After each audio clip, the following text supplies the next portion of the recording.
ఇక డీటెయిల్స్ చూస్తే సత్యసాయి జయంతి ఉత్సవాలకు ఏపీ సీఎం చంద్రబాబు పాల్గొన్నారు. ఈ సందర్భంగా ఆయన మాట్లాడుతూ కులం, మతం, ప్రాంతాలకు అతీతంగా నిస్వార్థ సేవకు నిలువెత్తు రూపమయ్యారు.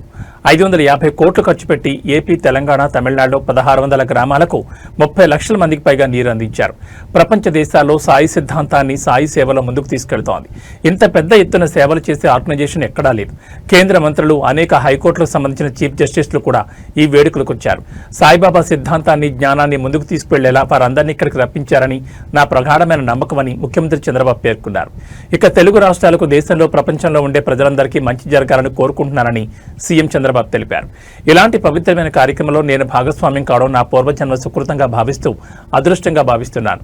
సాయిబాబా వదిలిపెట్టిపోయినటువంటి ఈ పవిత్రమైన పుణ్యభూమిని ప్రపంచానికి ఒక శక్తివంతమైన ప్రాంతంగా తయారు చేయాలంటే స్థానికంగా ఉండే అందరి సహకారం అవసరమని చంద్రబాబు అన్నారు. 1926 నవంబర్ 23 సరిగ్గా ఇదే రోజు 100 ఏళ్ల క్రితం భగవాన్ శ్రీ సత్యసాయి ఈ పుణ్యభూమి పుట్టపర్తిపై ఒక లక్ష్యం కోసం అవతరించారు. ఒక పర్పస్ కోసం అవతరించారు. పవిత్ర నేలపై 86 ఏళ్లు తన జీవన ప్రమాణాన్ని సాగించి ప్రపంచానికి భగవాన్ సాయి సిద్ధాంతాన్ని అందించారు, జ్ఞానాన్ని బోధించారు, సన్మార్గాన్ని చూపించారు.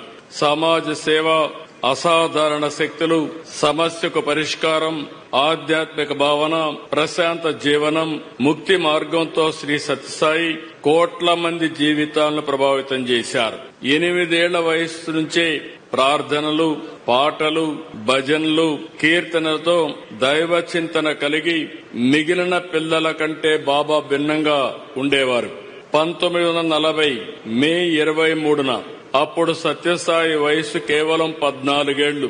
ఆ వయసులోనే సత్యనారాయణరాజుగా తన పూర్వాసరాన్ని వదులుకుని సత్యసాయిగా సాక్షాత్కరించారు.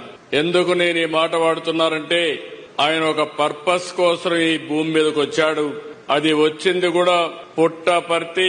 ఇక్కడే మీరు చూస్తే ఆయన ఇక్కడ పుట్టారంటే ఎప్పుడు కూడా దేవుళ్ళు అవతారం ఎత్తినప్పుడు ఎక్కడో ఇక్కడ అవతరిస్తారు.